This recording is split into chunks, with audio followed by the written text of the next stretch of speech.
Welcome to Unleash Your True Value, a Breaking Money Silence podcast where professional women flip the script on self-doubt, ditch the discount mindset, and start owning their worth like the rock stars they are. We're here to share bold, inspiring, and fun stories of women who've leveled up big time. Think raising their fees, asking for that raise, and getting it, and totally transforming how they see their true value. If you've ever felt like you're stuck in a bargain bin version of yourself, we've got your back. Each episode is packed with real talk, practical tips, and the occasional mic drop to help you charge what you're worth and earn what you truly deserve. So buckle up, grab your coffee or champagne, because it's time to unleash your true value and make some noise while you're at it. Now, here's your host, Kathleen Burns Kingsbury. Hello, I'm Kathleen Burns Kingsbury, and I am here today with my guest for the Unleash Your True Value podcast. Her name is Ann Johnston, and she has a very, very interesting approach to finance. But let me tell you a little bit about her professionally, and then we will welcome her to the podcast where we're going to talk about how to make finance beautiful. So Ann Johnston is the founder and managing director of Created, a boutique wealth advisory, and believes that if we can make the world of finance clear, approachable, and beautiful, then people will engage with their financial lives and become more powerful. I feel like that could be enough, and you'd know why I invited her on. But Ann also has won awards. She's been named one of the Forbes American Top Next Gen Wealth Advisors, one of the most influential wealth managers in Los Angeles by LA Business Journal. It goes on, but let me tell you why she came on my radar and why I think it's so important for us to hear from her. I saw Ann's TED Talk. I think it was a LinkedIn, and I just happened to click through, and the topic was how to make finances beautiful. And it really caught my eye, not just the title, but she opened her presentation by playing electrical guitar and singing about finances being beautiful and fun. And she did it in such a great, quirky way that I just loved the idea of motivating people to learn more about money by using music. And so Ann clearly knows her value. She stands in her power, and she's creative, both personally, I found out, and as professionally. So I invited her to the podcast to talk about her journey, to share with us why she thinks Finance is Beautiful movement will change the industry. So welcome, Ann. I'm really excited to break money silence with you. Kathleen, thank you so much. It's such an honor to be here with you. Yeah, I just love what you're up to. And it just was one of these things that was so refreshing. And I thought, oh, I don't know her, but I need to know her. So I want to get a little bit of your history before we go into kind of what you're working on now, because a lot of our listeners are either advisors or women looking to do better with their finances. And I think understanding someone's journey can be helpful. So I know you started out like a lot of advisors do, right? Working at a wirehouse and getting trained on the technical side of finance in terms of planning and investing. And you were successful. It isn't like you were like, oh, I got to go. I didn't do a good job. But at some point you decided to leave. Tell us a little bit about your decision to start a boutique wealth advisory. Thank you. And Kathleen, I appreciate so much that you know this journey as a consultant and a coach to advisors and firms and a thought leader. I've heard about and admired your work for a long time. So this is really exciting to get to talk to you. So thank you so much for having me. Like, I know that you get it. And so I'm excited to really dive into this with you. So my goal as an advisor has been for people to have a profound experience of both security and freedom. And so in my career, I've been searching for ways that I can deliver this to people. And at first I thought, well, the more technical information I can have and give to people, the better. And technical information is important. But I realized that that's not the same as clarity or empowerment. And the memory that sticks with me the most is from my early career. I'm in a conference room with a client and a senior financial advisor. The meeting begins and the client is presented with a thick stack of financial reports. And then within moments, the advisor launches into a financial soliloquy full of detailed market analysis. And within moments, I see the client check out. And the same words would come up: finance is confusing, it's overwhelming, it's boring. And I would hear this regardless of someone's level of education. They'd say, hey, I just check out in this one area of my life. And I wanted people to have financial clarity and command. I wanted people to leave the office knowing they had a plan and a path to living the life they really wanted. And so I could see that more information wasn't going to do it. So I went on a quest to understand the human side of money. And if we're talking about having a profound experience of both security and freedom, we must integrate the human side of money, understanding our money stories and putting money in context of our values and goals. And so I had a dream. What Yeah. if we could combine the best of what we've learned from the technical and human sides of wealth management? So I had this dream, I built this dream, and I brought it to life as much as I could inside the walls of the wirehouse. But ultimately, I knew that the independent space was the best way to create the environment of security and freedom that I dreamt of. Yeah, I mean, that makes sense given those 2 different channels, and for people who aren't in the financial industry, it's just different ways of working and different ways, advisors, can work with clients, but I think what's also important to hear about is maybe not the nitty-gritty details, but transitions like this happen in our career, whether we're in finance, whether we're coaches, whether we're consultants, whether we're working in corporations, we tend to, if we're continuing to grow, get to a place where we need to transition. So I'm wondering when you left, and these are my terms, not yours, but the security of maybe working for a wirehouse and went out to start your own independent advisory, what was that transition like in terms of like what was the scariest part and maybe what was the part that actually was easy? So, Kathleen, have you ever heard the song Freebird by Leonard Skinner? Yes. What a surprise, Anne, that it's a song you're gonna reference. So that is what it felt like. So I say that for a couple different reasons. Like, if you heard the song, most of us think about like the high energy, like second part, like that freedom. But there's also like a sad part of that song. And there's a sadness of leaving something behind, something I'd been a part of for 12 years, a place I had built relationships and expertise and grown up in the industry. And that feeling like in life's many of life's transitions when you know you can't stay, but also the certainty and restful peace knowing this is the right path. And then for me, there was that also that profound sense of freedom, like having a dream I dreamt of for so long come to life. It was moving, tears, Yeah. gratitude, joy. And I remember handing in my resignation and then driving to my new office. I listened to Freebird the entire way, Awesome. and I rolled down the windows, and I felt the breeze, and I remember what it felt like for the sunshine to hit my face that day. And the scariest part, the worst part, was that I couldn't tell clients in advance. And clear and direct communication is the foundation of my relationships. And so that was the scariest part. I didn't know if they were aware of this movement to independence and wealth management. And I just wanted to make sure I conveyed that well. And so what I did is I got out my colored markers and I made a video about it where I drew out the different business models. But ultimately, with clients, we worked it all out eventually, just having a conversation. They could tell I thought a lot about it. I had them and their experience in mind. And that was really the most wonderful and surprising part about how relationships got closer and grew as a result of that.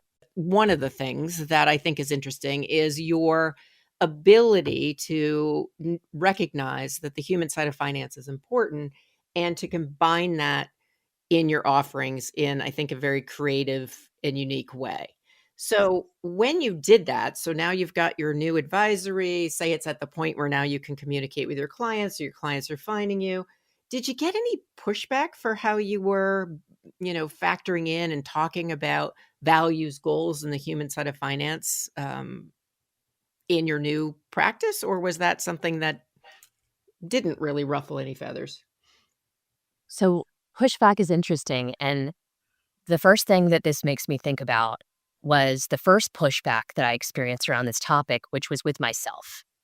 Because I remember where I was in my career when I discovered the human side of finance and reflected on my own relationship with money. I remember I was at a retreat with a bunch of other financial professionals, and I was presented with questions about the lessons I had learned growing up around money. And I remember looking around the room and thinking, how is this relevant to making more money for people? And at that moment, I just remember just not making that connection clearly. But then when I saw how the lessons and stories I had about money had informed the way I felt about it on a daily basis, or how defining success in the context of my values changed my whole experience of life, success, fulfillment, I started seeing it as utterly practical. Because if we want to make efficient use of your time and your money, the best way we can do that is to clarify what you value first. So for me, there wasn't as much pushback on the approach because I had already been practicing that way. But when I started Created, I was able to lean into it full on and create something different for people who valued personal relationship, that kind of bespoke planning that covered both technical and human. And people looking for a fresh experience understood that. Yeah, no, that is interesting. I just think about times when I have been in front of the room teaching people about money stories or financial psychology. And it is, if your eyes have not been open to that side of finance, especially if you work in the field, it can be kind of like, "What?" I think that's less the case now because it's become people are seeing the value more, and it's becoming more widespread in the industry to have that type of training. But it's really interesting, and I love your honesty there. And then realizing, wow, this is really important. And then you've done such creative work around it. What do your clients say about the value of incorporating the human side? Have they given you feedback on that? I don't know that they would say this is the technical side and this is the human side. It all just seems like a coordinated effort to make their dreams, goals come to life in the most effective and efficient way possible. And for us, it's like we want to move towards that vision of wealth that you want, and we want to be effective in getting there. And so it's really just about seeing how we can organize our conversations, how we can organize information so that it's all in service of where we actually want to go, as opposed to, I think, a previous experience that some clients have had, which is that it's only about more. It's a one-dimensional target, which is more, and then oftentimes more keeps moving.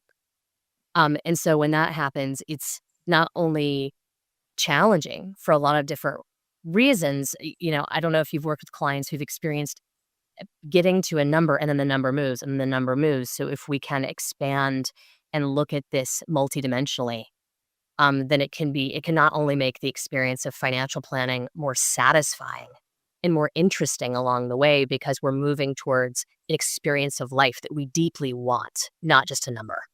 Yes, yes, and I think there's certain money personalities that are always kind of chasing a number, but yes, I think it's when you were talking, I was thinking it's the human side of finance and incorporating that with your technical expertise is really just meeting the client where they live and what's motivating them and being very client centric. So I want to make sure we get to your TED Talk because that was in the intro, and I really think it's something I want to share with the audience. But before we do, we're going to take a quick break, and we'll be right back. Feeling exhausted from the constant struggle to communicate your true value? Are you battling the fear and uncertainty that often accompany building a service-based business? If so, the Unleash Your True Value private coaching program could be the solution you've been searching for. Designed by Kathleen Burns Kingsbury, wealth psychology expert and money mindset coach for the ambitious woman poised to elevate her business to new heights. Find out if the program is right for you. Simply email kbk@kbkwealthconnection.com now to set up a free consultation. Hello, this is Kathleen Burns Kingsbury, and we are talking to Ann Johnston. We're talking about finance is beautiful and the movement that she wants to start. Right before the break, we were getting a little background on where Ann came from and how she kind of discovered the human side of finance and incorporating that with her great technical skills. And I want to shift gears a little bit, Ann, and I want to talk about your TED Talk because when I watched it, I just started laughing hysterically and not at you, but with you because you were singing about finance. And I thought, how wonderfully absurd. And then there's a part of me that's like, why is that so absurd? That shouldn't be so absurd. But it is because we usually think of finance as, very serious, very dry. And I just loved how playful the song was and how it reframes finance as something that is nice and pretty, not scary and dark. So before you comment on this TED Talk that you did and the song that you wrote, I want to play a short clip for the audience. So let's listen to that clip and we'll be right back with Ann Johnston. Finance is beautiful. Finance is beautiful. Add a little color to my spreadsheet, baby. Make it a picture so I can see. Add a little color to my spreadsheet, baby. I'm in command of my money. So, Ann, we just heard a clip of your song. It is so awesome. It's so fun. So tell us what prompted you to write the song. First of all, thank you so much for watching the talk. I so appreciate that. And let's see what prompted me to write the song. I think, as you said, a lot of people experience finance as scary, overwhelming, confusing, boring. And I wanted to find a way to share concepts that I thought could help in a way that was inviting and playful. And at the same time, I was on a writing retreat. I've been in our creative writing community for about 15 years now, and we do one every year.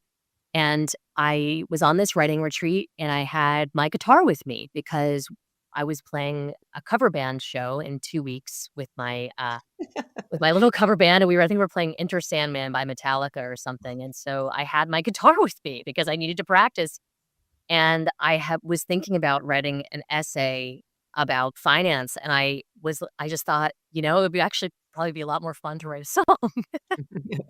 And so I wrote down a list of the most common challenges I heard from people, and then I wrote a song about each one. And I'd never written music before, but I knew some of the keys I could sing in, and I looked up the chords in that key. And for this song, it was, I wanted to see if we could approach this conversation. We so often hear finance is scary, and I totally understand that. I've been there for so much of my life and in the early part of my financial career. And I so badly wanted to convey the way I see it now and offer a new possibility. And so I wrote that song like an affirmation and in a tone I hoped would be helpful for people so they could try it on. So for me, once I got, finance is a tool to bring dreams to life and sing that with clients year after year. Finance is exciting. It's beautiful. It's like, let's roll up our sleeves and make some color-coded spreadsheets. Like, we're designing a plan for the life you're meant to live. Let's go. So, it was a joy to see if I could put that into a song. So what I love about what you just said, not the actual words, but the way in which you said it, Anne, is exactly how someone unleashes their true value. You just all these things that are uniquely you came together at this writing retreat and your desire to make a difference. And this song was born. And it doesn't sound like if you had to learn the chords or figure out what chords would work.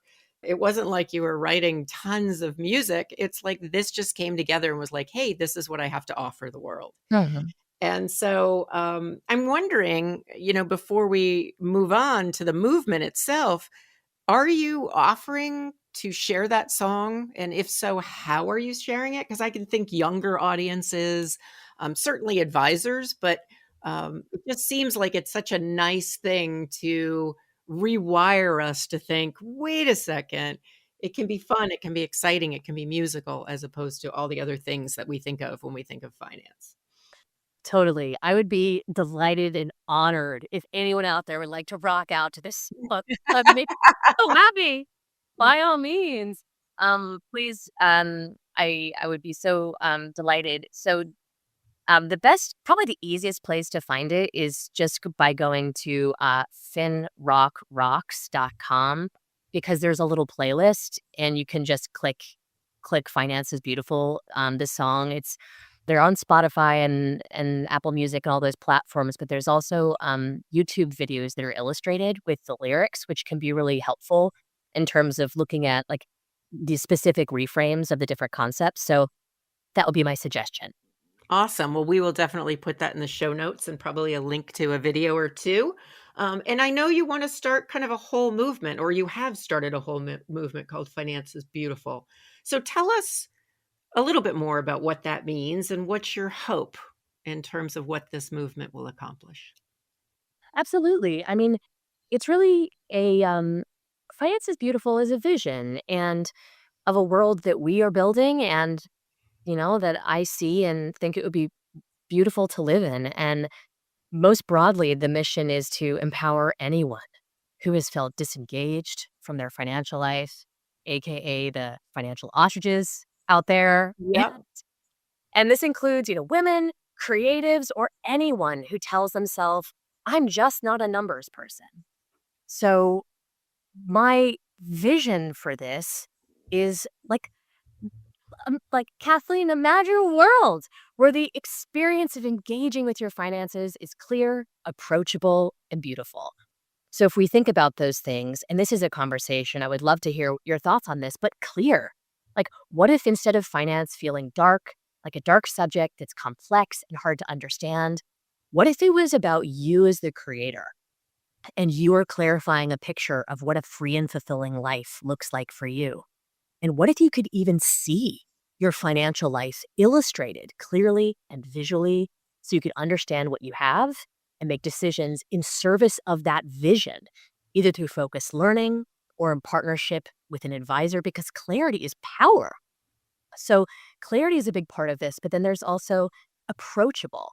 Like, what if instead of the white papers written in a different language or even the one-way jargon-filled financial soliloquy, what if financial meetings were engaging two-way conversations? There were an understandable language that were focused on you and your goals. And what if financial professionals had fun pairing their immense financial wisdom with their creativity to explore ways to bring different financial topics to life, whether that's visual stories, metaphors, games, etc. And then, of course, beautiful. What if instead of a one-dimensional concept of wealth, AKA a lot of money, that sense of the treadmill chasing a number that keeps moving, what if we explored it as a multi-dimensional concept, being an experience of freedom and fulfillment, and finance being a tool to bring your dreams to life, which of course would then include not just the technical side, but also the human dimension.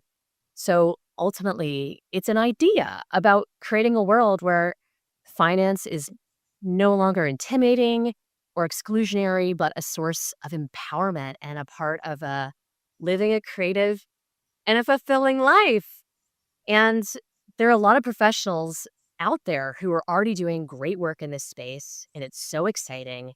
And so Finance is Beautiful is really just an invitation to expand the conversation. I love all of those pieces. I think the thing that stands out the most to me is the conversations that I've had, recently and over the years with the women that I coach in order to feel more comfortable with their relationship with money. Yes. That many of them, and I've heard this from men too, feel that there's a right and a wrong way to do it, that you need to have a certain amount of money to do financial planning, or that you need to be, only invested in a certain way. And so what I love is I just picture in my head, and I tend to write books, not visual images, so bear with me, but I picture like just this opening up. It's almost like, a flower blooming of all the possibilities, as opposed to there's just one narrow way you need to do it. And that, I think, is the gift that we can give people, because there isn't one way of doing it. There's your way of doing it. And it sounds like you're really trying to meet people where they're at. I also think making it more engaging, having less white papers, less jargon, all of that stuff I've been talking about for years. Not that I don't necessarily understand the jargon, but most people don't want to spend their time and energy talking in jargon. Unless you're in the financial industry and that's your gig, that's fine. There's enough places to do that. So I think that, it's such a beautiful, to use your word, call to action. And so I would love to learn more. I hope people check out the song, check out the links. Time goes really quickly on this podcast. So I want you to think about, Anne, if you could leave the listeners with kind of one thought about how they could unleash their true value, what would it be? So, the first thing that comes to mind for unleashing your true value is to get clear on your personal values. What do you really care about? And that can be making a list of 2 to 3 values you hold deeply, and then asking, those could be, mine are right in front of me right now: integrity, honor, play. And asking yourself this question: what is one thing you can do to align your resources, your money, or your time with this value in the next 12 months? So for some people, these come to mind easily, but for some, it can be useful to have a list or even a game to play. And so if you want to do that exercise, you can play the game on createdvalues.com and access that list of colorful values. Awesome. We'll definitely, we're going to have lots of links, Anne. You were the creative link queen. I think that's a great idea. I do think values are really important. And for those of us who know ours, we're like, oh, of course, everybody knows our values. But I love that you have something to help people get there who haven't necessarily gotten there, or who just like gamification, because who doesn't? So you also are nice enough to have a special offer for our listeners. Can you tell us a little bit about that? And then also, if they want to follow up, invite you to speak at a conference, work with you as a professional, like, where would they find out more about you and how to get in touch with you? So I would say I think my most unique contribution so far to the Finance is Beautiful movement is creating financial rock songs, which I am I affectionately. have to stop you for a minute, Anne. I'm so sorry. Are there any other people out there creating financial rock songs? Like, Not that is I there? not that I know of. Okay, just You checking. know, thank you. It's so I affectionately call this Fen Rock, a musical empowerment project, and so I love to play these songs and belt them out on my green guitar. And so anyway, for anyone who wants to listen to the songs, to take a look at the lyric videos, to have free reflection questions that are paired with each songs, along with other tools for making finance beautiful, please feel welcome to go to fenrockrocks.com. And on that page will be a little bit more about that project, as well as ways to access all the other types of work that we do. Awesome. Well, this is so fun. And one of the things I'm going to disclose at the very end is I was kicked out of choir because I can't sing on tune, and I still can't sing on tune, but I love music. And so I love what you're up to in the industry. I'm so glad we got to have this conversation, and you are such a role model for the next generation of wealth advisors. So thank you so much, Anne, for being on the podcast with me. Such an honor. Thank you so much for having me. Excellent. Rock on. Woohoo! And that's a wrap for this episode of Unleash Your True Value. I hope you're feeling inspired, empowered, and ready to own your worth unapologetically. Remember, your value isn't up for negotiation. It's time to embrace it, amplify it, and let the world know exactly what you bring to the table. If you're ready to take things even further, you don't have to do it alone. As a money mindset and business coach, Kathleen specializes in helping professional women like you rewrite their money stories, step fully into their power, and take their businesses to the next level. Visit kbkwealthconnection.com to set up a free coaching discovery call.